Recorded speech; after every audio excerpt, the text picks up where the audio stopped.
जैसे हमारे भाग्य का हमारे जीवन पर प्रभाव होता है, वैसे ही हमारे कर्म और आदतें भी हमारे जीवन को गहराई से प्रभावित करते हैं। अक्सर हमारी छोटी छोटी आदतें ही हमारे घर में शुभता और अशुभता का कारण बन जाती है।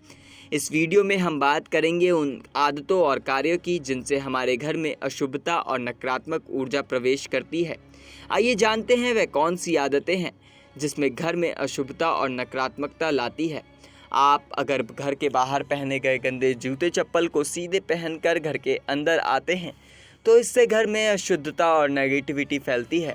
लंबे समय तक गंदे कपड़े इकट्ठे करके रहना भी वातावरण के दूषित करना होता है। बाथरूम आए दिन गंदा होता रहता है, वहाँ पानी बहता रहता है और साफ़ सफाई का ध्यान नहीं रखा जाता तो इससे भी घर में नकारात्मक ऊर्जा आती है।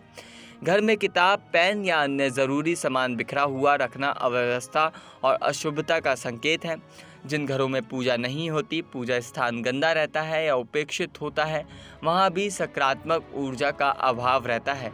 घर में अपवित्रता जैसे मांस मदिरा का सेवन, गाली गलौज या आपसी कलह होती है तो ये सभी बातें भी घर को अशुभ बना देती है।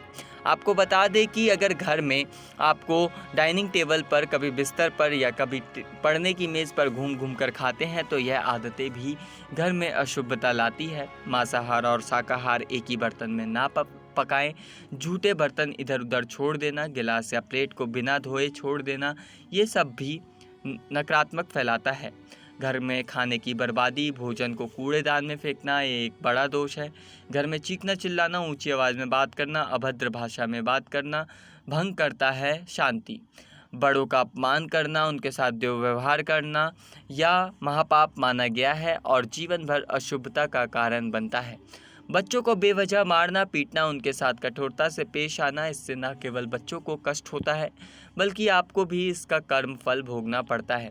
शुभ आदतें कौन सी हैं? रोज़ सुबह और शाम भले ही 5 मिनट के लिए सही पूजा करें, दीपक और धूप जलाकर प्रभु से कृपा की प्रार्थना करें, घर के नियमित साफ सफाई रखें, विशेषकर रसोई और पूजा स्थान की पवित्रता को ध्यान रखें, पानी की बर्बादी बिल्कुल ना करें, घर में मधुर और शिष्ट भाषा का प्रयोग करें। फिलहाल इस जानकारी में इतना ही। आपकी क्या राय है हमें कमेंट करके ज़रूर बताएं।